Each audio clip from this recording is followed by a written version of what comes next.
पेश खिदमत है कहानी लाश की वापसी का 8वां और आखिरी हिस्सा। इंस्पेक्टर आर्थर ने देखा कि बहराम और गजाला को देर हो गई है। वो झोंपड़ी से बाहर निकल आया। सितारों की हल्की हल्की रोशनी में उसने दो सायों को टीले की जानिब से अपनी तरफ भाग कर आते देखा। वो समझ गया कि हो ना हो ये बहराम और गजाला ही हैं, और उसका ख्याल दुरुस्त था। गजाला और बहराम हांफते हुए झोंपड़ी में आकर गिर पड़े। कुछ देर बाद जब उनका सांस दुरुस्त हुआ तो बहराम ने सारी बात बयान की। खुदा का शुक्र है कि हमारी जीप में रेडियाई आला था, नहीं तो लाश ने हमें जलाकर खाक कर दिया था। इंस्पेक्टर ने कहा, इसका मतलब यह हुआ कि अगर हम इस किस्म का कोई बहुत बड़ा आला बनाकर शहर के दरवाजे पर लगा दें तो लाश शहर में दाखिल नहीं हो सकेगी। गजाला ने कहा, वो दूसरे दरवाजे से शहर में दाखिल हो जाएगी।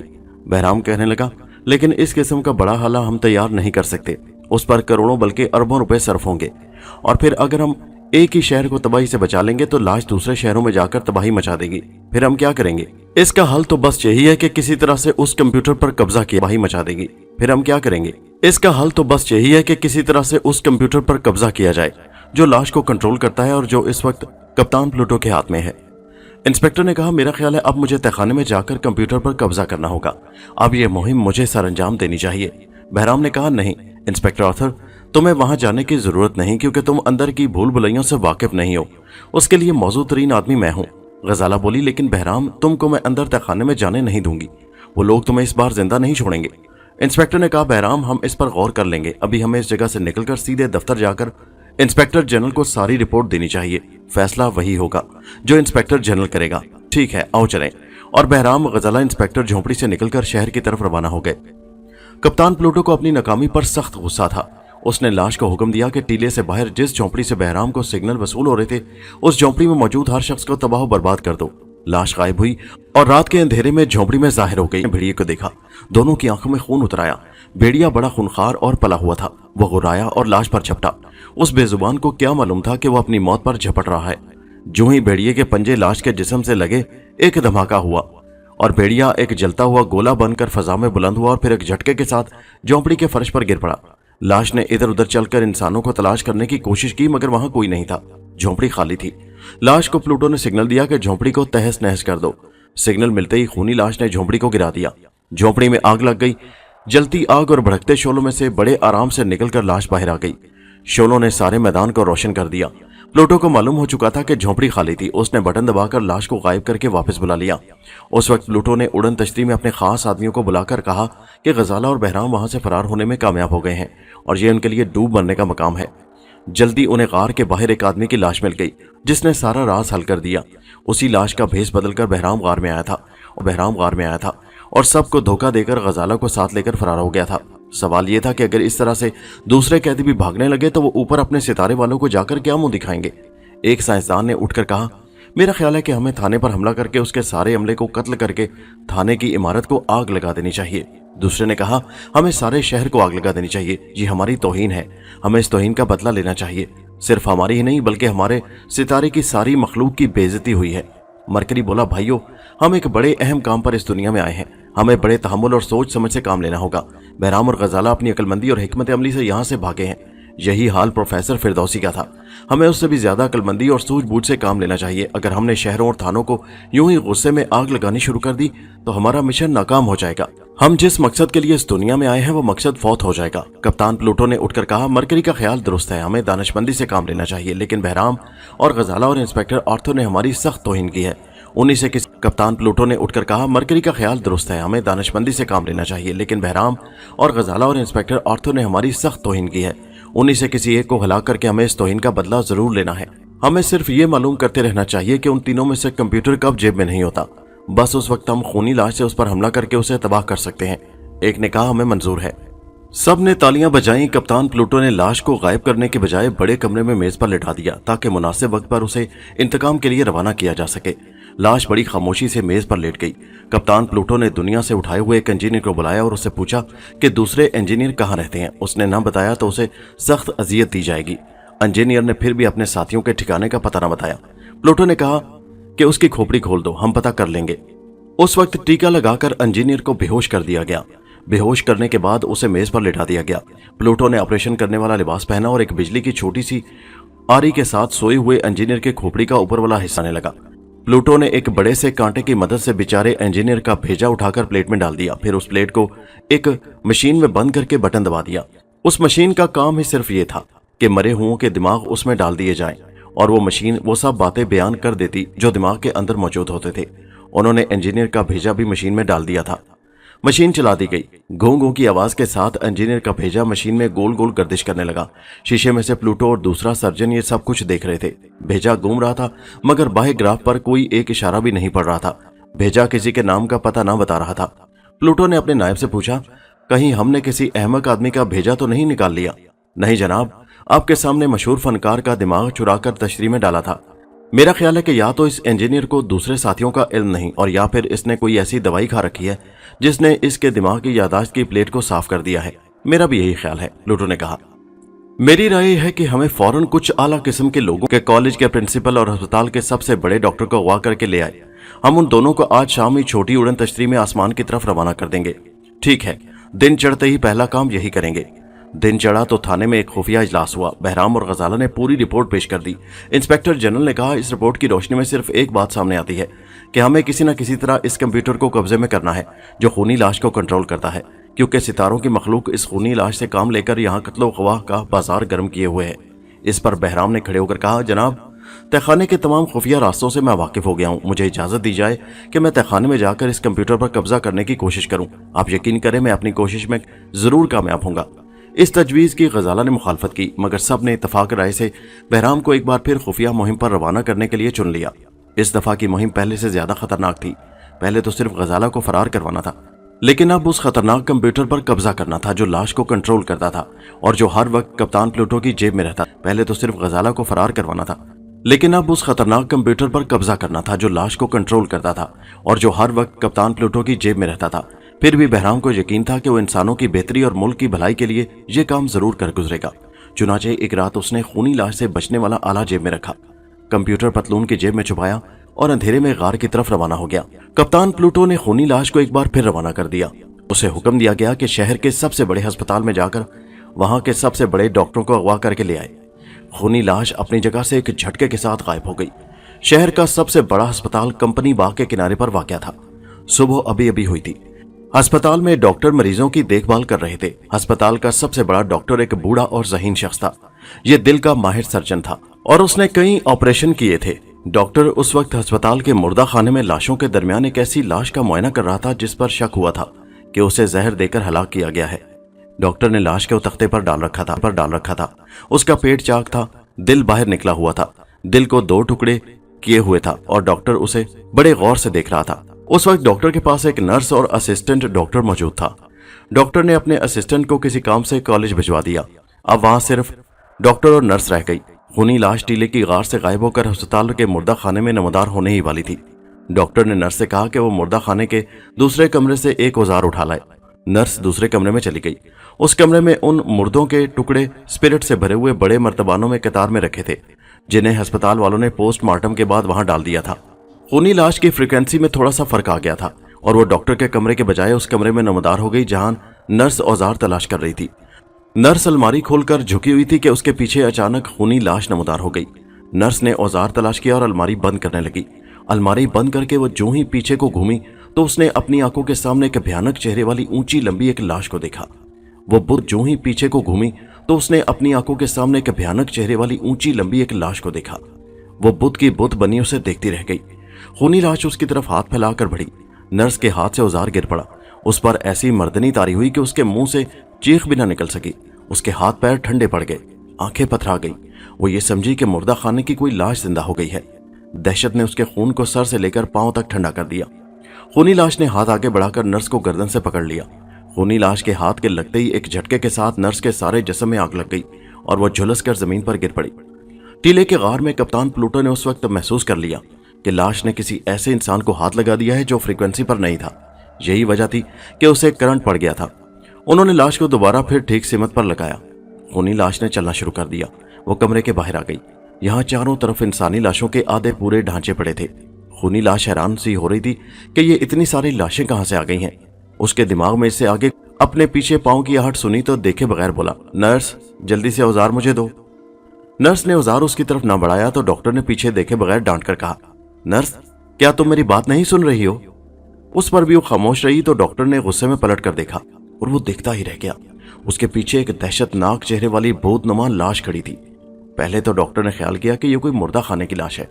उसने लाश को गौर से देखा तो दहशत से उसका खून ठंडा हो गया। खूनी लाश ने उसकी तरफ बढ़ना शुरू कर दिया। डॉक्टर पीछे हटने लगा। पीछे दीवार थी। लाश आगे बढ़ती आई। डॉक्टर पीछे हटता गया। वो दीवार से जा टकराया। लाश ने दोनों हाथ बढ़ाकर उसे अपनी गिरफ्त में ले लिया। डॉक्टर के मुंह से भयानक चीख निकल गई। बाहर से 2 डॉक्टर भागकर अंदर आए। उन्होंने देखा कि खूनी लाश ने डॉक्टर को अपनी गिरफ्त में ले रखा था। उन्होंने लाश पर ईंटों और पत्थरों की बारिश कर दी, मगर ईंट और पत्थर खूनी लाश के जिस्म से लगकर फट जाते। खूनी लाश डॉक्टर को बाजुओं पर उठाए वापस गायब होने का इंतजार कर रही थी। डॉक्टर बेहोश हो चुका था। कप्तान प्लूटो ने सुर्ख बटन दबा दिया। दूसरे डॉक्टरों की नजरों के सामने देखते देखते खूनी लाश का जिस्म रोशन हुआ और वो आहिस्ता आहिस्ता गायब होते होते बिल्कुल ही गायब हो गई। वो सारे के सारे चक्कर खा गए। उनकी समझ में कुछ नहीं आ रहा था कि ये मामला क्या है, और ये बात उनकी समझ में आ भी नहीं सकती थी। लाश बड़े डॉक्टर को लेकर गायब हो चुकी थी और वो मुंह देखते रह गए थे। बड़े डॉक्टर को भी उड़न तश्तरी में जमीन के अंदर गार में लाकर बंद कर दिया गया।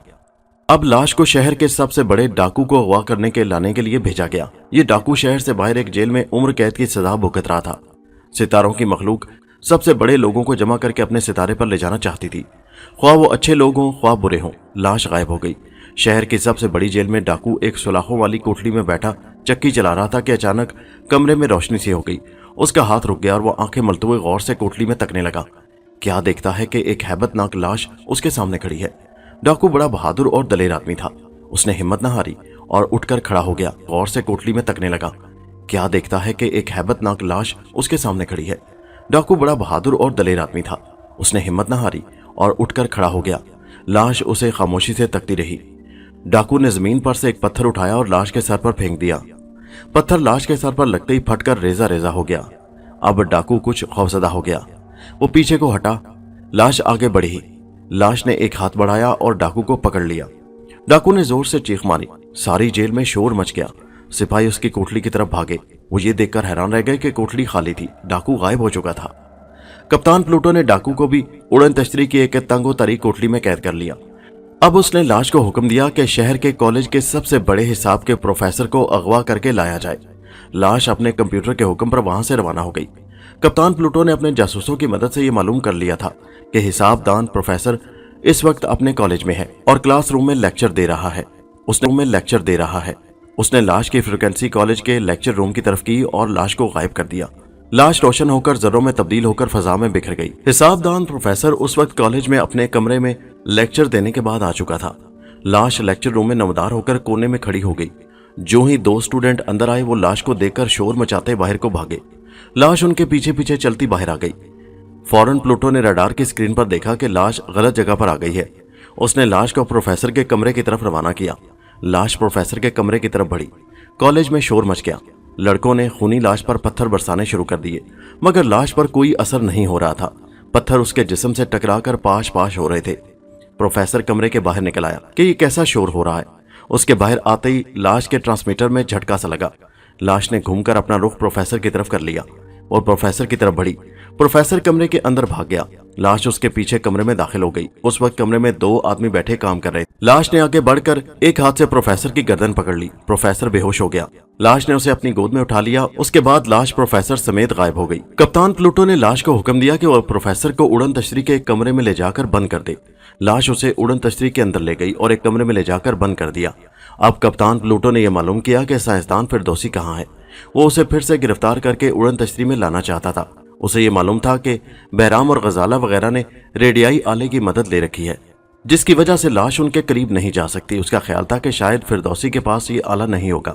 उसने लाश को हुक्म दिया कि प्रोफेसर फिरदौसी के घर जाकर उसे गिरफ्तार किया जाए। लाश उसी वक्त गायब हो गई। वो फिरदौसी के घर पहुंच गई। फिरदौसी उस वक्त अपनी लाइब्रेरी में कुर्सी पर बैठा कोई किताब पढ़ रहा था। खूनी लाश उसके पीछे आकर खामोशी से खड़ी हो गई। उसने आगे बढ़कर फिरदौसी को गिरफ्तार करना चाहा, मगर उसे एक हल्का सा झटका लगा। फिरदौसी ने अपनी जेब में नहीं बल्कि मेज की दराज में रेडियाई आला छुपा रखा था। अचानक उसने अपने पीछे लाश को महसूस किया। वो घबराकर उसके सर पर पहुंच गई। उधर लाश ने हाथ बढ़ाया। इधर फिरदौसी ने मेज की दराज में हाथ डालकर रेडियाई आला हाथ में थाम लिया। फौरन लाश को एक झटका लगा और पीछे हट गई। फिरदौसी ने खुदा का शुक्र अदा किया और रेडियाई आला हाथ में लेकर लाश की तरफ बढ़ने लगा। लाश पीछे हटती चली गई, यहां तक कि वो दीवार के साथ जाकर लग गई। रेडियाई आला फिरदौसी ने आगे कर दिया। लाश को ऊपर तले जबरदस्त झटके लगे। लाश का सर अपनी जगह से हिल गया। कप्तान प्लूटो ने स्क्रीन पर सब्ज नुक्तों को उछलते कूदते देखा तो समझ गया कि लाश मुसीबत में फंस गई है। उसने जल्दी से सुर्ख रंग का बटन दबा दिया। बटन के दबते ही लाश प्रोफेसर फिरदौसी के कमरे से गायब हो गई। फिरदौसी का सांस फूला हुआ था और माथे पर पसीना आ गया था। लाश गायब हुई तो उसने इत्मीनान का सांस लिया और कुर्सी पर धम से गिर गया। कप्तान प्लूटो ने अपने नायब से कहा, मैं अब उस शहर के सबसे बड़े ताजर को अगवा करना चाहता हूँ जिसका दिमाग तिजारत करने में अपना जवाब न रखता हो। ये ताजर हमारी दुनिया के लोगों को जाकर तिजारत करने के नए नए गुर सिखाएगा। नायब ने कहा, कप्तान तुम्हारा ख्याल बड़ा अच्छा है। तिजारत करने के नए नए गुर सिखाएगा। नायब ने कहा, कप्तान तुम्हारा ख्याल बड़ा अच्छा है। हमारे सितारे पर लोग तिजारत करना बिल्कुल नहीं जानते। इस शहर का सबसे मशहूर ताजर इस वक्त एक पहाड़ी के सेहत अफजा मकाम पर एक शानदार कोठी के बरामदे में बैठा दूसरे ताजरों से गुफ्तगू कर रहा है। अगर हम चाहें तो उसे वहां से अगवा कर सकते हैं। प्लूटो ने कहा, क्यों नहीं, हम उसे लाश भेजकर वहीं से अगवा कर लेंगे। लाश को भी रवाना किया जाएगा। कप्तान ने उसी वक्त लाश को उस जगह खड़ा कर दिया जहां से उसे गायब किया जाना था। कप्तान ने कंप्यूटर के माइक पर लाश को हुक्म दिया कि अभी पहाड़ी के सेहत अफजा मकाम पर जाओ और उस शहर के सबसे बड़े ताजर को, जो अपनी कोठी के बरामदे में बैठा दूसरे ताजरों से बातें कर रहा है, अगवा करके ले आओ। लाश बटन दबाते ही रोशनी में डूबकर गायब हो गई। उधर पहाड़ी पर ताजर अपनी कोठी में ताजरों से बातें कर रहा था कि लाश नमदार हो गई। लाश इस बार उसकी कोठी के अंदर नमदार हुई थी। कप्तान ने लाश को कोठी के अंदर ही एक जगह रोके रखा। वो नहीं चाहता था कि शोर मचे और बाहर हंगामा खड़ा हो जाए। उसने लाश को हुक्म दिया कि ताजर के अंदर आने का इंतजार करे। लाश चुपचाप कोने में खड़ी हो गई। अभी थोड़ी देर ही गुजरी थी कि एक नौकर खुदा जाने किस काम के लिए उस कमरे में दाखिल हुआ। उसके वहमो गुमान में भी नहीं था कि कमरे के कोने में एक भयानक शक्ल वाली लाश खड़ी होगी। वो बड़े मजे से गुनगुनाता हुआ और सीटियां बजाता अंदर आ गया। अंदर कमरे में आकर उसने एक अलमारी को खोला और उसमें से कुछ तलाश करने लगा। एक कपड़ा जो कि तह किया हुआ था लेकर नौकर ने अलमारी में बंद कर दिया और जो ही वापस मुड़ा उसकी नजर लाश पर पड़ गई। वो पत्थर का बुत बनकर रह गया।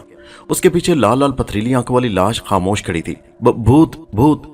वो चीख कर बाहर को भागने ही लगा था कि लाश ने हाथ बढ़ाकर उसे पकड़ लिया। लाश की गिरफ्त में आते ही नौकर जलकर भस्म हो गया। लाश ने उसकी बची खुची हड्डियों को जमीन पर फेंक दिया। उसका शोर सुनकर बाहर से कुछ लोग कमरे में भागे। अंदर आकर उन्होंने भी लाश को देखा तो उल्टे पांव बाहर को भागे। अब प्लूटो कप्तान ने लाश को बाहर रवाना किया कि वो जाकर ताजर को अगवा करे।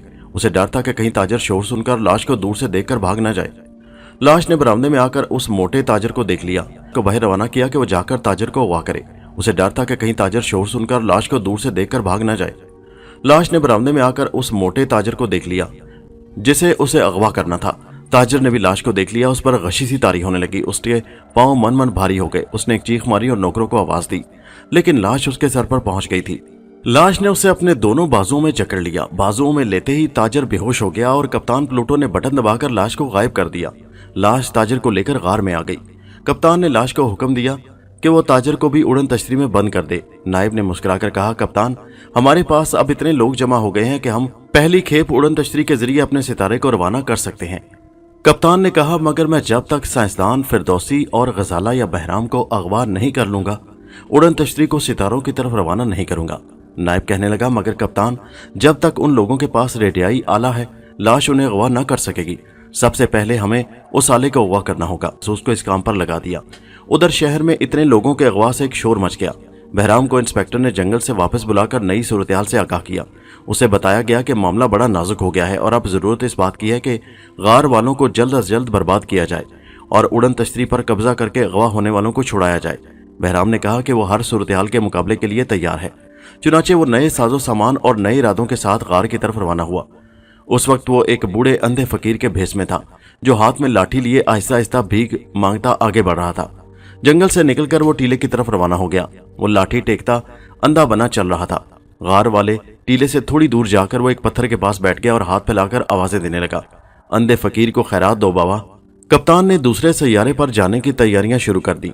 वो चाहता था कि जितने लोग वो अगवा कर चुका है कम से कम उनको तो वो दूसरे सितारे पर पहुंचा दे। दूसरे लोगों को वो बाद में अगवा करेगा। उड़न तश्तरी की सफाई जोरों शोर से शुरू हो गई। उड़न तश्तरी में जो लोग कैद थे वो बाद में अगवा करेगा। उड़न तश्तरी की सफाई जोरों शोर से शुरू हो गई। उड़न तश्तरी में जो लोग कैद थे उन्हें कुछ मालूम नहीं था कि उन्हें उनकी दुनिया से हमेशा के लिए एक ऐसे सितारे में ले जाया जा रहा है जहां से वो कभी वापस नहीं आएंगे। उड़न तश्तरी की मशीन की पूरी चेकिंग शुरू हो चुकी थी। कैद में लोगों को रात को किसी मशीन के चलने की आवाज आती और फिर बंद हो जाती। सुराग रसां बहराम अंधे फकीर के भेष में टीले से जरा दूर एक दरख्त के नीचे बैठा भीख मांग रहा था और पूरी तरह चौकीदारी भी कर रहा था कि गार का दरवाजा कब खुलता है और कब कोई आदमी बाहर निकलता है। वो इस इंतजार में था कि कोई आदमी बाहर निकले और वो अंदर चला जाए, लेकिन गार में दिन के वक्त कभी कोई आदमी बाहर नहीं निकला था। अब रात को भी बहराम ने खबरगिरी शुरू कर दी। एक दिन एक ऐसा इत्तेफाक हुआ कि दिन के वक्त सितारों की मखलूक का एक जासूस जो उस दुनिया से ताल्लुक रखता था बहराम के करीब से गुजरा। बहराम ने उससे भीख मांगी तो उस आदमी ने कहा, बाबा तुम यहाँ कहाँ वीराने में बैठे हो, यहाँ तुम्हें कौन भीख देगा? बहराम ने कहा, बाबा अंधे फकीरों का भी अल्लाह हाफिज है, वो सबको रोजी देते जा रहा हूँ। जासूस चल पड़ा। बहराम ने उस पर नजर रखी। वो शख्स बहराम को अंधा समझ रहा था। वो टीले के पास जाकर खड़ा हो गया और उसने जुबान से कुछ कहा और गार का दरवाजा खुल गया। वो आदमी अंदर चला गया। गार का दरवाजा बंद हो गया। बहराम फौरन समझ गया कि यह शख्स जासूसों से जो हमारी दुनिया का आदमी है और सितारों की मखलूक के लिए जासूसी करता है। बहराम उस शख्स के बाहर आने का इंतजार करने लगा। दोपहर के बाद वही जासूस गार से बाहर निकला। गार का दरवाजा बंद हो गया। जासूस बहराम के करीब से गुजरने लगा तो बहराम ने उछलकर उसकी गर्दन पकड़ ली और सर पर पिस्तौल मारकर उसे बेहोश कर दिया। उसके साथ ही बहराम ने ट्रांसमीटर पर सिग्नल देकर इंस्पेक्टर आर्थर को फौरन तलब कर लिया।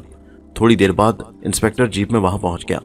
बहराम ने उसे सारी बात सुनाई और कहा कि ये शख्स हमारी दुनिया का आदमी है और सितारों की मखलूक के लिए जासूसी करता है। उस वक्त तक जासूस होश में आ चुका था। बहराम ने उससे पूछा, तुम कौन और क्या करते हो? जासूस ने इधर उधर की बातें करने की कोशिश की मगर बहराम ने उसे मजबूर कर दिया कि वो बहराम को सब कुछ बता दे। बहराम तक जासूस होश में आ चुका था। बहराम ने उससे पूछा, तुम कौन और क्या करते हो? जासूस ने इधर उधर की बातें करने की कोशिश की मगर बहराम ने उसे मजबूर कर दिया कि वो बहराम को सब कुछ बता दे। बहराम ने उससे पूछा, तुम्हारा गार में नाम क्या है और गार के अंदर जाने के लिए कौन से लफ्ज बोले जाते हैं? जासूस ने यह बताने से इनकार कर दिया। इंस्पेक्टर ने पिस्तौल उसकी खोपड़ी पर रखकर कहा, अगर तुमने हमें ना बताया तो इस वक्त तुम्हारी खोपड़ी उड़ा दी जाएगी और किसी को कानो कान खबर भी ना होगी। तुम्हारे लिए यही बेहतर है कि हमें साफ साफ सारी बातें बयान कर दो। जासूस बुरी तरह फंस गया था। उसने कहा, मेरा नाम जासूस नंबर 15 है और अंदर जाने के लफ्ज में दरवाजा खोलो घोड़ा आया है। बहराम ने कहा, सितारों की दुनिया के कप्तान ने तुम्हें किस काम पर लगाया है?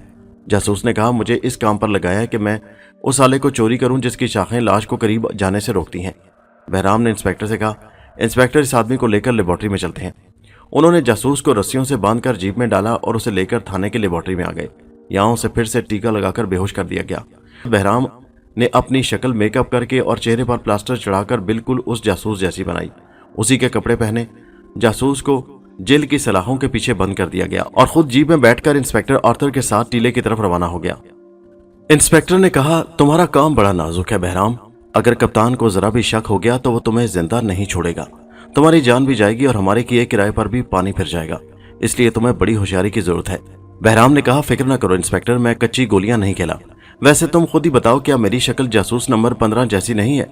इंस्पेक्टर ने गौर से देखकर कहा, हाँ शक्ल में तो कोई फर्क नहीं है। तो फिर ठीक है, आगे मैं जानूं मेरा काम जाने। तुम देख लेना, मैं कंप्यूटर लेकर ही आऊंगा। तुम इतना करना कि एक रेडियाई आला गजाला को जरूर दे देना ताकि उसको खूनी लाश अगवा न कर सके। फिक्र न करो, गजाला को आला भी मिल जाएगा और तुम्हारे बाद वो थाने के खास हिफाजती कमरे में रहेगी। जीप जंगल के आखिरी किनारे पर पहुंचकर रुक गई। बहराम जीप से नीचे उतराया और इंस्पेक्टर को वापस भेजकर अकेला ही गार की जानिब रवाना हो गया। उस वक्त धूप ढल रही थी। मौसम बड़ा खुशगवार था। आसमान पर हल्के हल्के बादल छाना शुरू हो गए थे। बहराम अब जासूस नंबर 15 की शक्ल में बड़े आराम से चला जा रहा था। लाश से बचने वाला रेडियाई आला उसकी अंदरूनी जेब में था। एक पिस्तौल भी उसने अपने पास ही रखा था जिसके चलने से मामूली सी ठक की आवाज पैदा होती थी। गार के दरवाजे पर आकर बहराम ने आहिस्ता से कहा, दरवाजा खोलो, घोड़ा आ रहा है। उसके इतना कहते ही गार का दरवाजा एक हल्की सी आवाज के साथ अपने आप खुल गया। बहराम बड़ी खामोशी से गार के अंदर दाखिल हो गया। अंदर पहुंचकर उसने बटन दबाकर दरवाजे को बंद कर दिया। अब वो जासूस नंबर 15 के रूप में गार के अंदर पहुंच चुका था। आगे बढ़ते हुए वो एक तरफ को घूम गया और बड़े कमरे से पहले एक लेबोरेटरी में से गुजरा। यहाँ उसे एक पहरेदार ने रोक लिया। पहरेदार के हाथ में एक अजीब सा पिस्तौल था। कौन हो तुम? बहराम ने कहा, घोड़ा आया है, जासूस नंबर 15। पहरेदार ने उसे अंदर जाने दिया। बहराम लेबोरेटरी में आ गया। यहाँ से चलता हुआ वो उस बड़े कमरे में आ गया जहाँ मालूम था कि लाश के जिस्म में एक ट्रांसमीटर खुबा हुआ है। वो ट्रांसमीटर अगर निकल जाए तो लाश बेकार हो सकती है। बहराम ये ट्रांसमीटर खींचकर निकाल सकता था, लेकिन उससे लाश की तबाही रुक नहीं सकती थी। लाश को काबू में लाने का सिर्फ एक ही जरिया था कि किसी तरह से कंप्यूटर को काबू में किया जाए जो लाश को कंट्रोल करता है। वो एक कमरे से गुजरने लगा तो एक साइंसदान ने उसे रोक लिया। हेलो जासूस नंबर 15, तुम तो अभी अभी शहर गए थे, फिर वापस क्यों आ गए? बहराम ने कहा, कप्तान से एक जरूरी मशवरा करने आया हूँ। कप्तान इस वक्त कहाँ मिल सकेगा? साइंसदान ने कहा, वो नीचे अपने कमरे में है, जाओ वहां जाकर मिल लो। शुक्रिया, अभी जा रहा हूं। साइंसदान को उसी कमरे में छोड़कर बहराम वहां से बाहर निकल गया। अब उसके सामने एक हाल कमरे के वस्त में बड़ी सी उड़न तश्तरी रखी थी जिसका दरवाजा खुला था। वो उड़न तश्तरी में दाखिल हो गया। सितारों की मखलूक के इंजीनियर्स उड़न तश्तरी के नीचे जाकर मशीनों की सफाई कर रहे थे। उड़न तश्तरी के ऊपर वाली मंजिल बिल्कुल खाली थी। बहराम गोल राहदारियों में घूमता हुआ एक ऐसी जगह आ गया जहां शहर का सबसे बड़ा डॉक्टर सर्जन कैद था। बहराम ने बटन दबाकर कमरे का दरवाजा खोला और अंदर आ गया। अंदर डॉक्टर बेचारा बड़ी खस्ता हालत में पलंग पर लेटा खुदा को याद कर रहा था। बहराम को देखकर वो हैरानी से बोला, तुम मुझे इसी दुनिया के आदमी लगते हो, क्या तुम्हें भी सितारों की मखलूक ने कैद कर लिया है?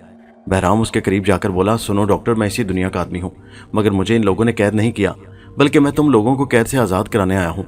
डॉक्टर खुशी से पलंग पर उठकर बैठ गया। क्या तुम सच कहते हो? खुदा के लिए हमें यहाँ से बाहर निकालो, यहाँ और भी बहुत से लोग कैद हैं। वो सब कहाँ कहाँ हैं? बहराम ने पूछा। मेरा ख्याल है इसी उड़न तश्तरी में किसी जगह उन्हें बंद किया गया है। बहराम ने कहा, बहरहाल मैं उन्हें भी तलाश कर लूंगा, आप लोग घबराएं बिल्कुल नहीं। हुकूमत आपकी रिहाई और इन लोगों की गिरफ्तारी के लिए हरकत में आ चुकी है। इसका सबूत मैं हूँ जो आपके पास गार के अंदर पहुंच गया हूँ। मैं फिर आऊंगा, खुदा हाफिज। ये कहकर बहराम जल्दी से कमरे से बाहर निकल गया। अब वो कप्तान प्लूटो से मिलना चाहता था ताकि एक तो ये बात जाहिर हो सके कि कप्तान ने उसे पहचाना नहीं, दूसरे ये मालूम हो सके कि वो लाश को कंट्रोल करने वाला कंप्यूटर किस जगह रखता है। बहराम ने खुदा का नाम लिया और वो उड़न तश्तरी से निकलकर लेबॉर्ट्री में से होकर कि वो लाश को कंट्रोल करने वाला कंप्यूटर किस जगह रखता है। बहराम ने खुदा का नाम लिया और वो उड़न तश्तरी से निकलकर लेबॉर्ट्री में से होकर उस कमरे के बाहर आ गया जहां कप्तान प्लूटो मौजूद था। उसने दरवाजे पर आहिस्ता से दस्तक दी। अंदर से प्लूटो की आवाज आई, कौन है? बहराम ने कहा, घोड़ा आया है, नंबर 15। क्या बात है, अंदर आ जाओ। बहराम का दिल जोर से धड़क रहा था उस ख्याल से कि वो पहली बार भेस बदलकर कप्तान प्लूटो के सामने जा रहा है, कहीं वो उसे पहचान ना ले। उसे अपनी जान की फिक्र नहीं थी, गम सिर्फ इस बात का था कि उसका मिशन नाकाम हो जाएगा। वो जिस मकसद को लेकर यहाँ आया वो खत्म हो जाएगा और खूनी लाश की तबाही से दुनिया न बच सकेगी। बहरहाल वो दरवाजा खोलकर अंदर चला गया। उसने देखा कि कप्तान एक स्क्रीन के आगे खड़ा था जिस पर करोड़ों सितारों का अक्स पड़ रहा था। उसके हाथ में एक छड़ी थी जिसके साथ मुंह लगाकर वो ऊपर की दुनिया वालों से बातें कर रहा था। उसने हाथ के इशारे से बहराम को बैठने के लिए कहा और बातें करता रहा। वो एक ऐसी जुबान में बातें कर रहा था जो बहराम की समझ से बाहर थी। उसने थोड़ी देर बाद छड़ी हाथ से रख दी और घूमकर बहराम की तरफ देखा। बहराम ने खुदा का शुक्र अदा किया कि कप्तान धोखा खा गया था और घूमकर बहराम की तरफ देखा। बहराम ने खुदा का शुक्र अदा किया कि कप्तान धोखा खा गया था। उसने उसे जासूस नंबर 15 ही समझा था। उसने बहराम से कहा, हेलो नंबर 15, अब किस लिए आ गए? तुम्हें तो अभी अभी मैंने रुख्सत किया था। बहराम ने कहा, सर मुझे मेरे जासूसों ने इतला दी है कि रेडियाई आला सारे अफसर हर वक्त अपनी जेब में रखते हैं और किसी के सामने उसे बाहर नहीं निकालते, रात को भी वो उसे अपने से अलग नहीं करते। कप्तान ने कहा, तो फिर क्या हुआ? उसे हर हालत में चुरा कर लाना है। तुम्हारे आदमी और क्या काम करते हैं अगर ये काम नहीं कर सकते? बहराम बोला, सर मेरे खास इंजीनियर ने यह ख्याल जाहिर किया है कि अगर उसे लाश कंट्रोल करने वाला कंप्यूटर दिखा दिया जाए तो वो उसमें कुछ ऐसी तब्दीली कर देगा कि लाश पर रेडियाई आले की शुआओं का असर खत्म हो जाएगा। यूं रेडियाई आला बेकार हो जाएगा और उसे चुराने की जरूरत ही बाकी नहीं रहेगी। कप्तान ने कुछ सोचकर कहा, नहीं, ऐसा नहीं हो सकता। मैं लाश को कंट्रोल करने वाला कंप्यूटर उसे नहीं दिखा सकता, ये बड़ी खास खुफिया शय है। बहराम ने कहा, क्या ऐसा नहीं हो सकता कि मैं उसे एक नज़र देख लूं और फिर अपने इंजीनियर को बता सकूं कि उसकी बन। एक पल के लिए तो घबरा सा गया, फिर फौरन संभल कर बोला, सर गला खराब हो गया है, मौसम बड़ा खराब है बाहर। कप्तान मुस्कुराया, तुम इस दुनिया वाले मौसमों के गुलाम हो। हमारे यहाँ हम जब चाहें अपनी मर्जी का मौसम कर लेते हैं। क्या तुम हमारे सितारे की सैर करना पसंद करोगे? बहराम ने झट कहा, क्यों नहीं सर, ये मेरी खुशकिस्मती होगी। कप्तान ने कहा, अच्छा, वक्त आने पर तुम्हें भी सैर का जरूर मौका दिया जाएगा। बहराम ने कहा, सर फिर क्या ख्याल है आपका? मेरी तो यही राय है कि मैं कंप्यूटर को देखकर उसकी बनावट के बारे में अपने इंजीनियर को बता देता हूँ, हो सकता है वो उसमें जरूरी तब्दीली करने में कामयाब हो जाए। कप्तान सोचने लगा, फिर बोला, मेरा ख्याल है इसमें कोई बुराई नहीं, तुम बैठो, मैं अभी तुम्हें कंप्यूटर दिखाई देता हूँ। बहराम कुर्सी पर बैठ गया। कप्तान प्लूटो सितारों की स्क्रीन को गौर से देखकर नीले कागज पर कुछ निशान से बनाता रहा। जब वो इस काम से फारिग हो गया तो उसने अपनी कमीज की अंदरूनी जेब में से लाश कंट्रोल करने वाला कंप्यूटर निकालकर बहराम को दिखाया। ये है वो कंप्यूटर, इसे गौर से देख लो और फिर अपने इंजीनियर को इसके बारे में बता दो। बहराम ने कंप्यूटर को क्या गौर से देखना था, ये कंप्यूटर किस जगह छुपाता है, और ये उसने मालूम कर लिया था। कप्तान उसे अपनी कमीज की अंदरूनी जेब में रखता था। सवाल यह था कि क्या वो रात को सोते में भी उसे अपनी जेब में ही रखता था या निकाल कर किसी जगह छुपा देता था। इसके लिए जरूरी था कि वहां रात रहकर मालूम किया जाए। बहराम ने कंप्यूटर को गौर से देखा और फिर वापस करके उसे बताया कि अब वो जाकर अपने इंजीनियर को बता देगा। बहराम कप्तान से इजाजत लेकर रुखसत हुआ, लेकिन वो छुप कर ऊपर उड़न तश्तरी में आ गया। यहाँ उसे एक खाली कमरा मिल गया। वो उसी कमरे में आकर बैठ गया और रात होने का इंतजार करने लगा। उसे मालूम था कि कप्तान प्लूटो उसी कमरे में एक तरफ पलंग पर सोता है। जहां सितारों की स्क्रीन लगी हुई थी। बहराम रात को हमला करना चाहता था। यहाँ बहराम से एक गलती हो गई। रात अभी थोड़ी सी गुजरी थी। बहराम उड़न तश्तरी के खाली कमरे में बैठा रात गहरी होने का इंतजार कर रहा था ताकि कप्तान सो जाए और वो उसके कमरे में जाकर कंप्यूटर चोरी करके वहां से निकल जाए। उसके दिल में ख्याल आया कि वो इंस्पेक्टर को बता दे कि वो उड़न तश्तरी में पहुंच गया है। चुनाचे उसने जेब से अपना ट्रांसमीटर निकाला और उसकी फ्रीक्वेंसी मिलाकर सो जाए और वो उसके कमरे में जाकर कंप्यूटर चोरी करके वहां से निकल जाए। उसके दिल में ख्याल आया कि वो इंस्पेक्टर को बता दे कि वो उड़न तश्तरी में पहुंच गया है। चुनाचे उसने जेब से अपना ट्रांसमीटर निकाला और उसकी फ्रीक्वेंसी मिलाकर सिग्नल दे दिया। उधर से इंस्पेक्टर ने कहा, हेलो बहराम। बहराम ने खुश होकर कहा, मैं इस वक्त उड़न तश्तरी से बोल रहा हूँ। मैंने मालूम कर लिया है कि कप्तान कंप्यूटर कहाँ रखता है। मैं आज रात कंप्यूटर चोरी करके गार से बाहर आ रहा हूँ। ये बताओ गजाला कैसी है? इंस्पेक्टर खुश होकर बोला, गजाला बिल्कुल ठीक है। वो तुम्हारे बगैर उदास है, मगर हम उसका दिल बहलाए रखते हैं। तुम उसके बारे में किसी किस्म का फिक्र न करो और अपना काम किए जाओ। मैं अपना काम पूरी जिम्मेदारी से कर रहा हूँ इंस्पेक्टर। कल तक लाश हमारे कब्जे में होगी, फिर हम सितारों की मखलूक से भी निपट लेंगे। इंस्पेक्टर ने कहा, अच्छा अब खुदा हाफिज। तुम्हें ज्यादा गुफ्तगू नहीं करनी चाहिए, हो सकता है ये लोग सुन लें। अच्छा खुदा हाफिज, खुदा हाफिज। बहराम ने ट्रांसमीटर बंद करके जेब में डाल लिया, लेकिन ये सिग्नल कप्तान ने सुन लिए थे। वो अपने कमरे में काम कर रहा था कि रेडार पर सिग्नल सुने गए। वो हमातन गोश हो गया। उसने फौरन मालूम कर लिया कि ये सिग्नल उड़न तश्तरी के एक कमरे से आ रहे हैं। वो एटमी गन हाथ में लेकर अपने आदमियों के साथ उड़न तश्तरी के उस कमरे में आ गया जिसके अंदर से सिग्नल आ रहे थे। बहराम ने ट्रांसमीटर बंद करके जेब में रखा ही था कि दरवाजा धड़ाम से खुल गया। हैंड्स अप, कप्तान ने चीख कर कहा। बहराम परेशान हो गया। वो समझ गया कि उसके सिग्नल पकड़ लिए गए हैं। अब सिवाय हाथ खड़े करने के और कुछ नहीं हो सकता था। बहराम ने हाथ खड़े कर लिए। कप्तान ने कहा, इसकी तलाशी ली जाए। तलाशी लेने पर बहराम की जेब से पिस्तौल और ट्रांसमीटर निकल आया। बहराम ने यह जाहिर करने की कोशिश की कि उसे जासूसी के लिए इन चीजों की जरूरत होती है। कप्तान ने कहा, सच सच बताओ तुम कौन हो? बहराम ने कहा, सर मैं जासूस नंबर 15 हूं। तुम किसे सिग्नल दे रहे थे? सर मैं अपने खास आदमियों से बातें कर रहा था। मैं उन्हें बता रहा था कि मैंने कंप्यूटर देख लिया है और अब इसमें कुछ तब्दीलियां करने के लिए तैयार हो जाएं। कप्तान ने कहा, मगर तुम उड़न तश्तरी के उस कमरे में क्या कर रहे हो? तुम्हारा काम तो गार से बाहर जाकर जासूसों से मिलना था। इसका जवाब बहराम ना दे सका। कप्तान प्लूटो ने आगे बढ़कर बहराम की शक्ल को गौर कर उसके मुंह पर लगा हुआ प्लास्टर उतार दिया। नीचे से बहराम की शक्ल निकल आई। तो तुम सुराग रसां बहराम हो? कप्तान ने तंजन कहा। खुश आमदीद मिस्टर बहराम, हम तुम्हारा ही इंतजार कर रहे थे। हमने तुम्हें बुलाने के लिए दोबारा लाश को रवाना किया था, मगर तुम हाथ ना आ सके। ये बड़ी अच्छी बात है कि तुम खुद ही यहाँ पहुंच गए। कप्तान ने उसी वक्त अपने आदमियों को हुक्म दिया कि बहराम को उड़न तश्तरी की ऊपर वाली मंजिल के कमरे में बंद कर दिया जाए। उसी वक्त सितारों की मखलूक के सिपाही बहराम को लेकर उड़न तश्तरी की ऊपर वाली मंजिल में आ गए और उसे एक छोटे से कमरे में बंद कर दिया गया। उस कमरे की छत नीची थी।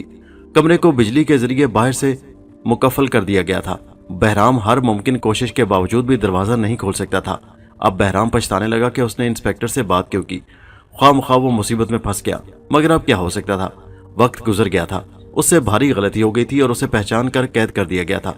रात गुजर गई, अगला दिन भी गुजर गया। इंस्पेक्टर परेशान हो गया कि बहराम ने फिर कोई इतला नहीं दी, फिर भी उनके जासूस का भेस बदल कर गया था। इंस्पेक्टर बोला, तो फिर हाथ पर हाथ धरकर बैठे रहने से तो कुछ नहीं होगा। हमें कुछ ना कुछ तो जरूर करना पड़ेगा। मैं गार के अंदर जरूर जाऊंगा। मुझे उनके पासवर्ड का इल्म है। दरवाजा खोलो, घोड़ा आया है, मैं जरूर जाऊंगा। गजाला ने कहा, मैं आपके लिए सिवाय दुआ करने के और कुछ नहीं कर सकती, लेकिन मेरी समझ में ये बात नहीं आती कि इतनी अकल रखने के बावजूद बहराम से क्या गलती हो गई कि वो पकड़ा गया। इंस्पेक्टर बोला, मेरा ख्याल है जिस वक्त वो मुझे सिग्नल कर रहा था उसके सिग्नल सितारों की मखलूक ने सुन लिए होंगे। वो बड़े तरक्की याफ्ता लोग हैं, बस उन्होंने उसे पकड़ लिया। काश वो ये गलती न करता। गजाला बोली, वो लोग मेरे खामन से क्या सलूक करेंगे? इंस्पेक्टर ने कहा, इतना मुझे मालूम है कि वो उसे मारेंगे नहीं। हाँ, उसे उड़न तश्तरी में बिठाकर दूसरे लोगों के साथ अपने सितारे पर जरूर ले जाएंगे। गजाला रोने लगी। ये तो हम सब की मौत होगी, मेरी मौत होगी। मैं फिर पीछे रहकर क्या करूंगी? मैं भी तुम्हारे साथ गार में जाऊंगी इंस्पेक्टर। मैं अपने खामन की जान बचाने के लिए अपनी जान कुर्बान कर दूंगी इंस्पेक्टर। इंस्पेक्टर ने उसे तसल्ली देते हुए कहा, गजाला बहन, जज्बी इंस्पेक्टर, मैं अपने खामन की जान बचाने के लिए अपनी जान कुर्बान कर दूंगी इंस्पेक्टर। इंस्पेक्टर ने उसे तसल्ली देते हुए कहा, गजाला बहन, जज्बाती ना बनो। इस तरह सोचने से सिवाय इसके और कुछ नहीं होगा कि हम भी बहराम के साथ ही पकड़े जाएंगे। तुम यहीं ठहरो, मैं खुद वहां जाकर बहराम को वापस लाने की कोशिश करूंगा। गजाला ने कहा, मगर तुम किस हैसियत से जाओगे गार के अंदर इंस्पेक्टर? वो लोग तो तुम्हें फौरन गिरफ्तार कर लेंगे। तुम किसका भेस बदलोगे? कप्तान प्लूटो तुम्हारी शक्ल से वाकिफ है। वैसे भी तुम्हें कोई पहरेदार एक अजनबी समझकर पकड़ेगा। इंस्पेक्टर सोच में पड़ गया। यही सोचना है कि मैं किस भेस में गार के अंदर जाऊं। फिर वो चौंक कर बोला, बहराम ने बताया था कि गार वालों के जासूस इस दुनिया में काम करते हैं। क्यों ना मैं उनका एक जासूस बनकर भेस बदल कर चला जाऊं? غزالہ نے کہا اگر انہوں نے تمہارا نمبر پوچھا تو تم کیا جواب دو گے؟ ان کے پاس تو دنیا میں کام کرنے والے سارے جاسوسوں کی فہرست، تصویریں اور ان کے نمبر ہوں گے۔ نہیں انسپیکٹر، یوں تو بڑی آسانی سے پکڑے جاؤ گے اور تمہیں بھی بہرام کا ساتھی سمجھ کر قید کر دیا جائے گا۔ انسپیکٹر نے پوچھا تو پھر ہمیں کیا کرنا چاہیے؟ ہمیں کس صورت میں اندر جانا چاہیے؟ غزالہ نے کہا میں اس قربانی کے لیے اپنے آپ کو پیش کرتی ہوں۔ میں غار کے اندر جاؤں گی اور بہرام کو واپس لانے اور کمپیوٹر کو قبضے میں لینے کی کوشش کروں گی۔ انسپیکٹر ہنس پڑا۔ تم بچوں جیسی باتیں کر رہی ہو غزالہ، تمہارا کیا خیال ہے کہ تمہیں کپتان نہیں پہچانے گا؟ وہ تمہاری شکل سے واقف نہیں ہے کیا؟ وہ تو تمہیں ایک بار قید بھی کر چکا ہے۔ اس خیال کو دل سے نکال دو، یہ ناممکن بات ہے۔ غزالہ نے کہا تو پھر میں اپنی ایک سہیلی زمرد کو غار میں بھیجوں گی۔ انسپیکٹر نے پوچھا وہ غار میں جا کر کیا کرے گی؟ ہم اسے سب کچھ سمجھا کر بھیجیں گے، وہ غار میں جا کر کمپیوٹر چرائے گی اور بہرام سے ملے گی۔ اس کی شکل پر کسی کو بھی شک نہیں ہوگا، لیکن اس کام کے لیے ایک بڑی ہوشیار اور چالاک عورت کی ضرورت ہوگی۔ پھر بھی سوال پیدا ہوتا ہے کہ وہ اندر جا کر کیا کہے گی کہ وہ کون ہے اور اندر کیا کرنے آئی ہے؟ غزالہ نے چمک کر کہا ٹھیک ہے، ایک ترکیب دماغ میں آئی ہے۔ وہ کیا؟ غزالہ بولی زمرد اندر جا کر کپتان سے ملے گی اور اسے کہے گی کہ وہ جاسوس نمبر 15 کی بیوی ہے۔ اس کے خاوند کو پولیس نے پھانسی پر جاسوس نمبر 15 کی بیوی ہے۔ اس کے خاوند کو پولیس نے پھانسی پر چڑھا دیا ہے۔ وہ پولیس والوں سے بدلہ لینا چاہتی ہے اور اس لیے اپنے آپ کو اپنے خاوند کی جگہ جاسوسی کے لیے پیش کرتی ہے۔ کیا خیال ہے؟ انسپیکٹر کو غزالہ کا یہ خیال بڑا پسند آیا۔ اس نے کہا تم نے بڑی نرالی ترکیب سوچی ہے غزالہ، ویسے ایسا ہو سکتا ہے۔ ہمیں زمرد کو ابھی بلا کر اسے اس کام کے لیے تیار کرانا چاہیے۔ اسی وقت غزالہ نے زمرد کو فون کیا، وہ آ گئی۔ یہ ایک نیلی آنکھوں والی عورت تھی جو اس سے پہلے بھی پولیس کے لیے جاسوسی کا کام کرتی رہی تھی۔ اسے ساری بات سمجھا دی گئی۔ زمرد نے مسکرا کر کہا کام بڑا خطرناک ہے انسپیکٹر۔ انسپیکٹر نے کہا فکر نہ کرو زمرد، ہم تمہیں اس کام کے عوض 50,000 روپے دیں گے۔ تمہیں شہر سے باہر ایک بنگلہ بھی دیا جائے گا۔ زمرد نے کہا مجھے منظور ہے، لیکن میری جان کی حفاظت کا کیا ذمہ ہوگا؟ زمرد، جہاں تک تمہیں غار کے اندر پہنچانے کا سوال ہے، ہم تمہارے ہر طرح سے حفاظت کریں گے۔ غار کے اندر تمہیں اپنی حفاظت خود کرنی ہوگی، وہاں تم بہرام سے بھی مل سکتی ہو۔ ویسے جب تم اپنے آپ کو جاسوس نمبر 15 کی بیوی ظاہر کرو گی تو وہ لوگ تمہیں کچھ دیر اٹھ کر اس نے غسل کیا، معمولی سے سیدھے سادے کپڑے پہنے اور انسپیکٹر کے ساتھ جیپ میں بیٹھ کر غار کی طرف روانہ ہو گئی۔ راستے میں انسپیکٹر نے اسے اچھی طرح سے لاش اور کمپیوٹر کے بارے میں ساری باتیں پوری تفصیل کے ساتھ بیان کر دیں۔ جیپ جنگل کے آخری کنارے پر جا کر رک گئی۔ یہاں زمرد کو نیچے اتار دیا گیا۔ زمرد نے انسپیکٹر کو خداحافظ کہا اور اس ٹیلے کی طرف چل پڑی جس میں ستاروں کی مخلوق کا غار تھا۔ وہ پہلی بار وہاں جا رہی تھی، لیکن چونکہ بڑی ہوشیار اور دلیر عورت تھی اس لیے بے فکر تھی۔ زمرد غار کے نیچے پہنچ گئی۔ جس جگہ اسے بتایا گیا تھا وہاں غار کا دروازہ ہے۔ وہ اس جگہ کھڑی ہو گئی۔ اس نے بلند آواز سے کہا دروازہ کھولو، گھوڑا آیا ہے۔ اس جملے کے ساتھ ہی غار کا دروازہ کھل گیا۔ زمرد اندر داخل ہو گئی۔ بہرام نے اسے نقشے کے مطابق ہر شے سمجھا دی تھی۔ اندر داخل ہوتے ہی زمرد نے بٹن دبا کر دروازہ بند کر دیا۔ وہ غار میں چلتی ہوئی لیبارٹری کے پہلے کمرے میں آ گئی۔ یہاں ایک پہرے دار نے اسے پستول دکھا کر روک لیا۔ تم کون ہو؟ کہاں سے آئی ہو؟ زمرد ذرا بھی نہ گھبرائی کہنے لگی کیا تمہیں نہیں معلوم کہ کوئی بھی غیر آدمی یہاں نہیں آ سکتا؟ یہاں جو بھی آئے گا اسے یہاں نہیں آ سکتا۔ یہاں جو بھی آئے گا اسے دروازہ کھولنے کے خفیہ الفاظ معلوم ہوں گے، اور جسے الفاظ معلوم ہوں گے وہ غیر آدمی نہیں ہو سکتا۔ پہرے دار نے کہا یہ سب میں جانتا ہوں، مگر میں تم سے صرف یہ پوچھنا چاہتا ہوں کہ تم کون ہو؟ میں نے پہلے تمہیں یہاں کبھی نہیں دیکھا۔ زمرد کہنے لگی تم مجھے کپتان پلوٹو کے پاس لے چلو، وہاں جا کر میں بتاؤں گی کہ میں کون ہوں اور کس لیے یہاں آئی ہوں۔ پہرے دار زمرد کو لے کر کپتان کے کمرے میں آ گیا۔ کپتان نے پلٹ کر بڑے غور سے زمرد کو دیکھا اور پھر آگے بڑھ کر اس کی طرف جھک کر کہنے لگا کون ہو تم عورت؟ زمرد نے آنکھوں میں آنسو بھر کر کہا کپتان، میں جاسوس نمبر 15 کی بیوی زمرد ہوں۔ میرا خاوند پکڑا گیا تھا، اس پر جاسوسی کا الزام لگا کر اسے پولیس نے موت کے گھاٹ اتار دیا ہے۔ میں اس دنیا میں اکیلی رہ گئی ہوں، میں تم سے مدد لینے آئی ہوں۔ میرا اب اس دنیا میں کوئی نہیں رہا۔ اگر میرے خاوند نے دروازہ کھولنے کا خفیہ جملہ نہ بتایا ہوتا تو میں تمہارے پاس مدد لینے بھی کبھی نہیں آ سکتی تھی۔ کپتان کو اس کی بات پر یقین آ گیا، کیونکہ جاسوس نمبر 15 سچ مچ پکڑا گیا تھا۔ اس نے زمرد سے ہمدردی کا اظہار کرتے ہوئے کہا ہمیں تمہارے خاوند کی موت کا افسوس ہے، کیونکہ جاسوس نمبر 15 سچ مچ پکڑا گیا تھا۔ اس نے زمرد سے ہمدردی کا اظہار کرتے ہوئے کہا ہمیں تمہارے خاوند کی موت کا افسوس ہے، ہم تمہاری ضرور مدد کریں گے۔ تم آج کی رات یہیں ٹھہرو، کل ہم تمہیں دولت دے کر رخصت کریں گے۔ کپتان نے ایک سپاہی کو اشارہ کیا کہ زمرد کو مہمان خانے میں لے جائے۔ سپاہی زمرد کو لے کر اڑن تشتری کی دوسری منزل کے مہمان خانے میں لے گیا اور اسے دروازے کے اندر کمرے میں بٹھا کر باہر سے دروازہ مقفل کر دیا۔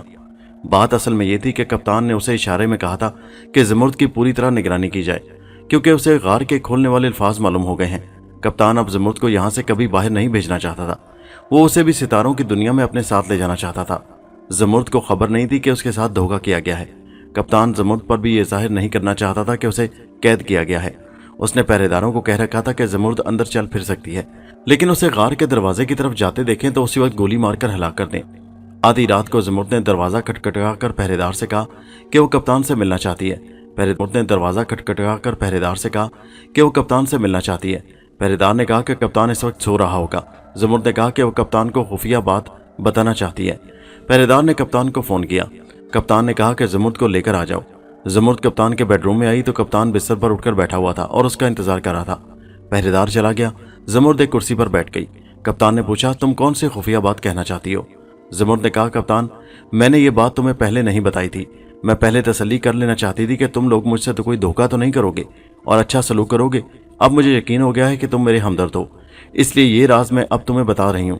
بات یہ ہے کہ دنیا کے سائنسدانوں نے تمہاری غار پر حملہ کرنے کی اسکیم تیار کر رکھی ہے۔ وہ 1 ہفتے کے بعد ایٹم بم مار کر تمہاری غار کو تباہ کر دیں گے۔ کپتان نے کہا، کیا تمہیں یہ خیال نہیں ہے کہ اس طرح سے وہ اپنے ان لوگوں کو بھی ہلاک کر ڈالیں گے جو اس وقت غار میں قید ہیں؟ زمرد نے کہا، وہ ساری انسانیت کو تباہی سے بچانے کے لیے اپنے شہر کے 10-12 آدمیوں کی قربانی دینے کو تیار ہیں۔ کپتان نے پوچھا، یہ ایٹم بم کیا ہوتا ہے؟ زور سے ہنسا۔ ان لوگوں کو شاید اب تک معلوم ہی نہیں ہو سکا کہ ہم لوگ ان سے سائنس میں کتنا آگے ہیں۔ سن، ہمارے پاس ایک ایسی مشین ہے کہ اگر ہم اسے چلا دیں تو اس غار میں ایسے ذرات بکھر جائیں گے جو ایٹم بم کو کبھی نہیں چلنے دیں گے۔ زمرد کہنے لگی، دنیا والے توپوں سے اس غار پر اتنی شدید گولہ باری کر دیں گے کہ اس غار کی اینٹ سے اینٹ بچ جائے گی، اس لیے میں چاہتی ہوں کہ آپ لوگ اپنا بچاؤ پہلے سے ہی سوچ لیں۔ کپتان نے کہا، تم گھبراؤ مت، ہم نے اپنا بچاؤ سوچ لیا ہے۔ دنیا والوں کی گولہ باری ہمارے غار پر اثر نہ کر سکے گی۔ ہم اس غار سے نکل کر اس وقت آسمانوں کی طرف اڑ رہے ہوں گے۔ زمرد نے اسی اثنا میں باتیں کرتے ہوئے کپتان کے بیڈ روم کا پوری طرح سے جائزہ لے لیا تھا۔ اس نے یہ بھی دیکھ لیا تھا کہ کپتان کے کمرے کا صرف ایک ہی دروازہ ہے اور لاش کنٹرول کرنے والا کمپیوٹر اس نے سوتے ہوئے بھی اپنی جیب میں ہی رکھا ہوا تھا۔ اس کا مطلب یہ تھا کہ کپتان کو بے ہوش یا ہلاک کیے بغیر وہ کمپیوٹر حاصل نہیں کر سکتی تھی۔ زمرد نے کپتان کو ہلاک کرنے کا بھی فیصلہ کر لیا۔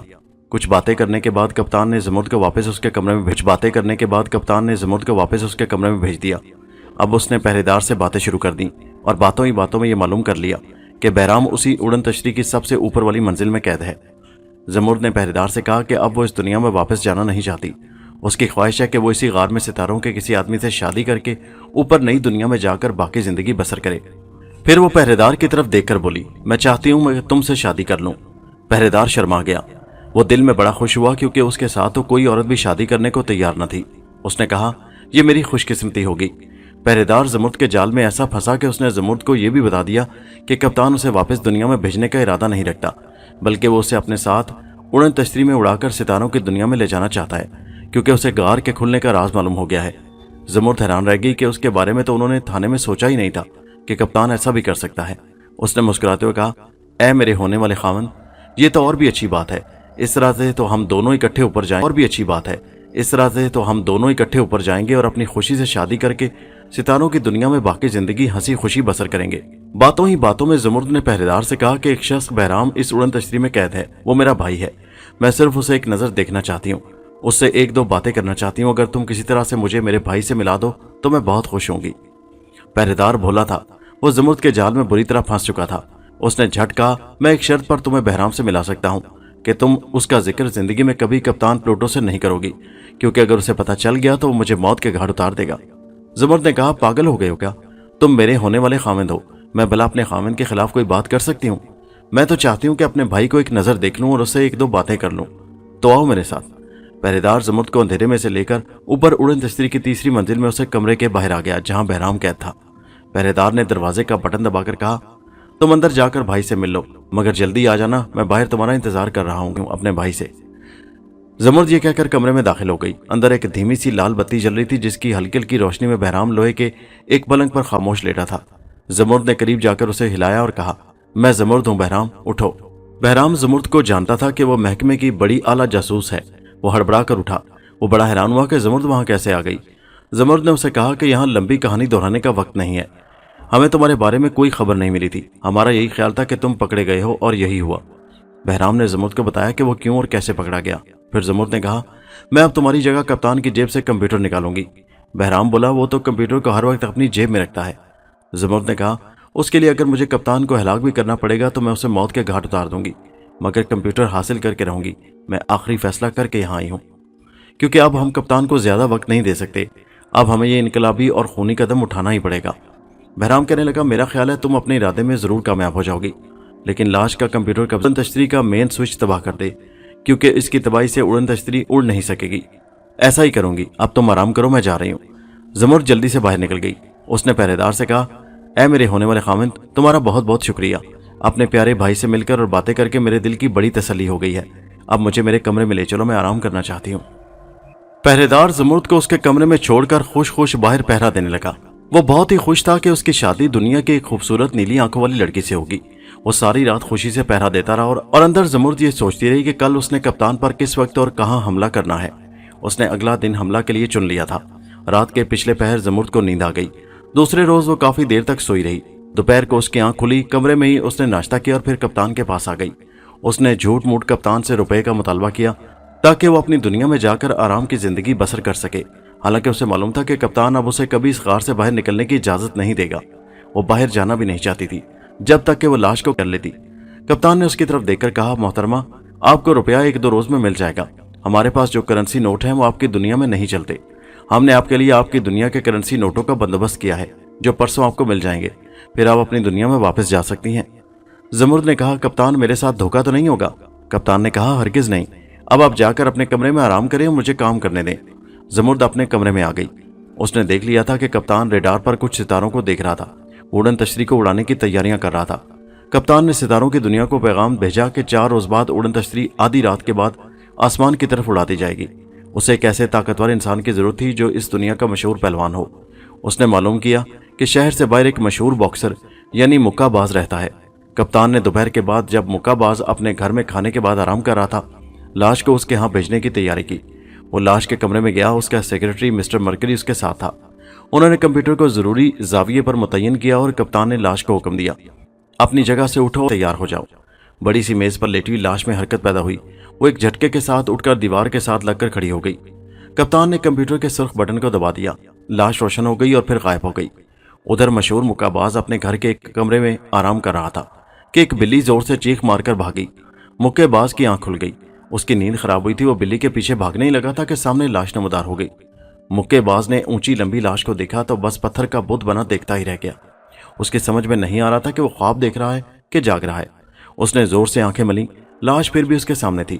نہیں، وہ خواب نہیں دیکھ رہا تھا، وہ جاگ رہا تھا، اور یہ ایک بلا کہیں سے اس کے گھر میں گھس آئی تھی۔ لاش نے اب اس کی طرف بڑھنا شروع کر دیا۔ مکہ باز نے زور سے آواز دے کر اپنے نوکر کو بلایا۔ اس کا نوکر بھی ایک پہلوان تھا۔ نوکر بھاگتا ہوا اندر آیا۔ لاش کو دیکھ کر ایک بار وہ بھی حیران رہ گیا۔ اپنے مالک کی جان بچانے کے لیے نوکر نے ایک لوہے کے گرز سے لاش پر حملہ کر دیا۔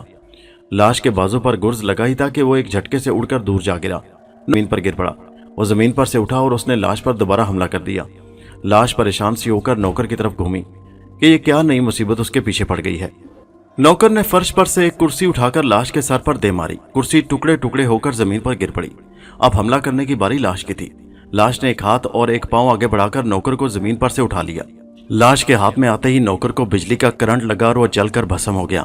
مکہ باز یہ منظر دیکھ کر خوف سے لرز اٹھا۔ اب وہ بھاگنے کی تیاریاں کرنے لگا، لیکن لاش کے چنگل سے بچ کر وہ کہیں نہیں جا سکتا تھا۔ وہ جدھر جاتا لاش اس کے آگے آ کر کھڑی ہو جاتی۔ لاش کو چونکہ مکہ باز کے جسم پر سیٹ کیا گیا تھا، اس لیے مکہ باز کو کرنٹ نہیں پڑ سکتا تھا۔ لاش نے مکہ باز کے سارے راستے روک لیے۔ مکہ باز نے زور سے لاش کے پیٹ پر اچھل کر ٹکر ماری۔ لاش کو کچھ بھی نہ ہوا، صرف مکہ باز زمین پر گر پڑا۔ اب لاش آگے آئی اور اس نے مکہ باز کو اپنے دونوں بازوؤں میں سمیٹ کر اس طرح جکڑ لیا کہ مکہ باز کوشش کے باوجود اپنی جگہ سے حرکت نہ کر سکا۔ وہ نیم بے ہوش طرح جکڑ لیا کہ مکہ باز کوشش کے باوجود اپنی جگہ سے حرکت نہ کر سکا۔ وہ نیم بے ہوش ہو چکا تھا۔ اسی وقت لاش غائب ہو گئی۔ غائب ہونے کے بعد لاش غار کے اندر ظاہر ہو گئی۔ بے ہوش مکہ باز کو اڑن تشتری کے ایک کمرے میں بند کر دیا گیا۔ لاش کو پھر سے میز پر لٹا دیا گیا۔ آدھی رات کو زمرد حملے کے لیے تیار ہو گئی۔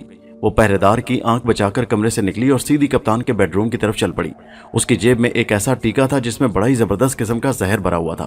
یہ ایک ایسا زہر تھا جو گوشت کے اندر جا کر انسان کو فوراً پتھر کی طرح ساکت کر دیتا تھا۔ وہ دبے پاؤں چلتی راہداری کے نیم تاریکی میں سے گزرتی کپتان کے بیڈ روم کے قریب آ گئی۔ یہاں ایک پہرے دار چکر لگا کر کمرے کے باہر پہرا دے رہا تھا۔ اس شخص کو دھوکہ دینا بہت ضروری تھا۔ زمرد دیوار کے ساتھ اندھیرے میں کھڑی ہو کر سوچنے لگی کہ اس پہرے دار کی مصیبت سے کیسے نجات حاصل کی جائے۔ اسے ایک ہی طریقہ سمجھ میں آیا کہ اسے مار ڈالا جائے۔ اس خیال کے ساتھ ہی زمرد نے جیب سے بغیر آواز والا پستول نکال لیا۔ پستول ہاتھ میں لے کر وہ پہرے دار کی طرف بڑھی जो ही वो चर की खोपड़ी में घुस गई, पहरेदार लड़खड़ा कर फर्श पर गिर पड़ा। जमुर्द ने उसकी लाश को घसीट कर एक तरफ अंधेरे में कर दिया। अब रास्ता साफ था। कप्तान के कमरे के दरवाजे को खोलने का गुर जमुर्द ने अपने कमरे के पहरेदार से मालूम कर लिया था। दरवाजे के पास आकर जमुर्द ने खास जगह उंगली ले जाकर उसे 3 बार आहिस्ता से दबाया। दरवाजा आहिस्ता से खुल गया।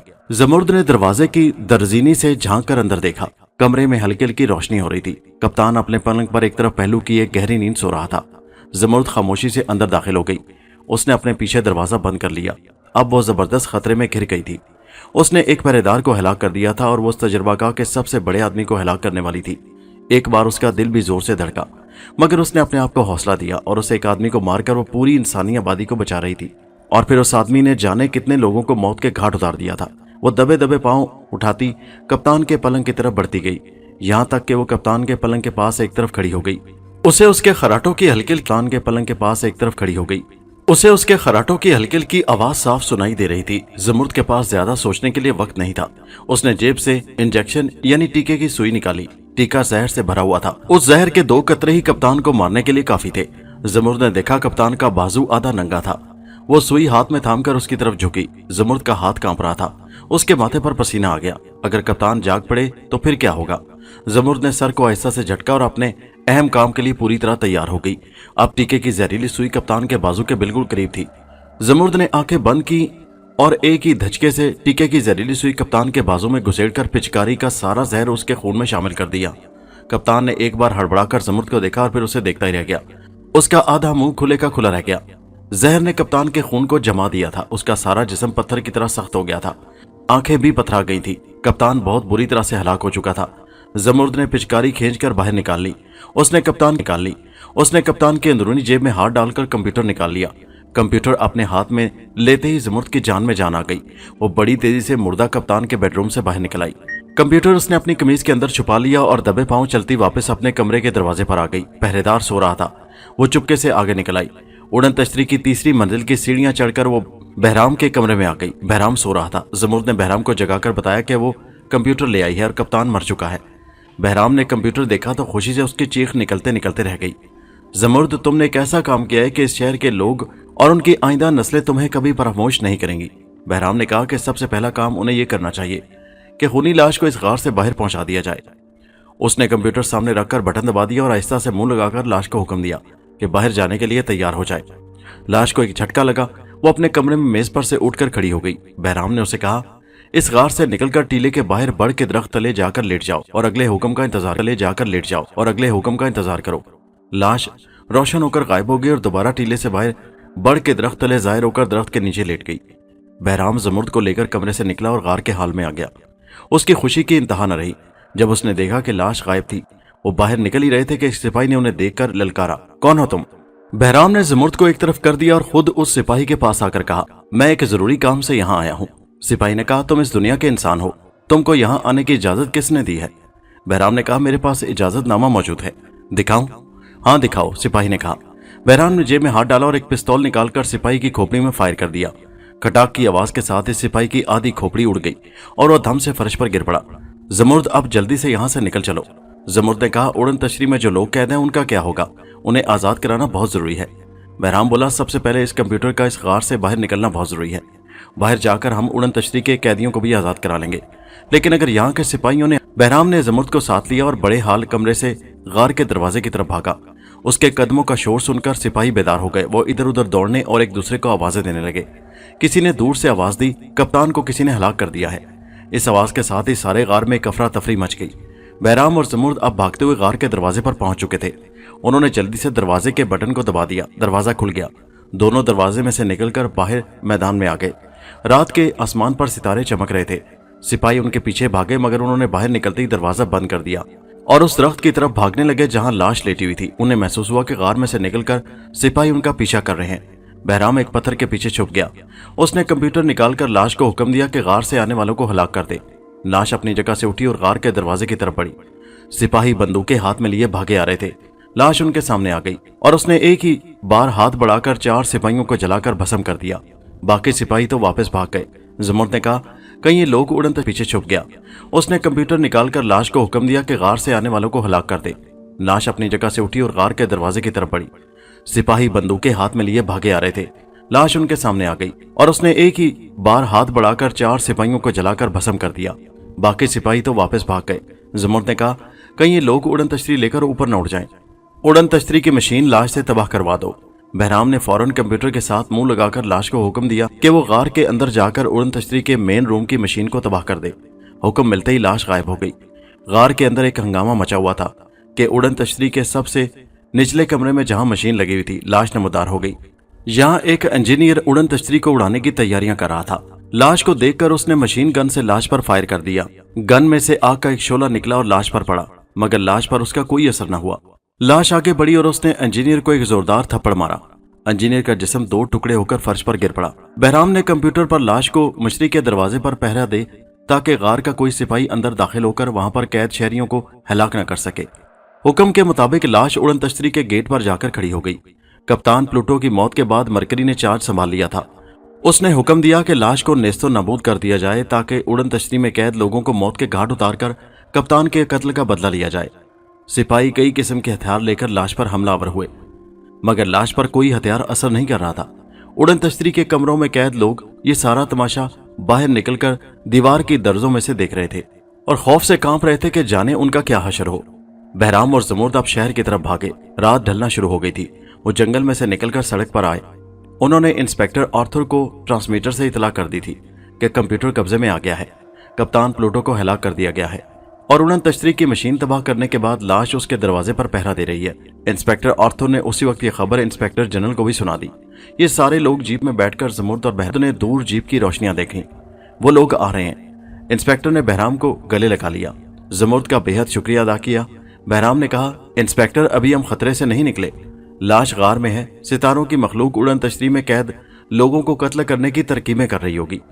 उसी वक्त दफ्तर के कमरे में खुफिया मीटिंग हुई और हुकूमत के खास हुक्म पर फौज का एक दस्ता टैंक लेकर टीले की तरफ रवाना हो गया। बहराम ने इंस्पेक्टर के कमरे में बैठकर कंप्यूटर पर लाश को एक बार फिर हुक्म दिया कि उड़न तश्तरी के दरवाजे से वो ना हटे। लाश उसी जगह खड़ी थी।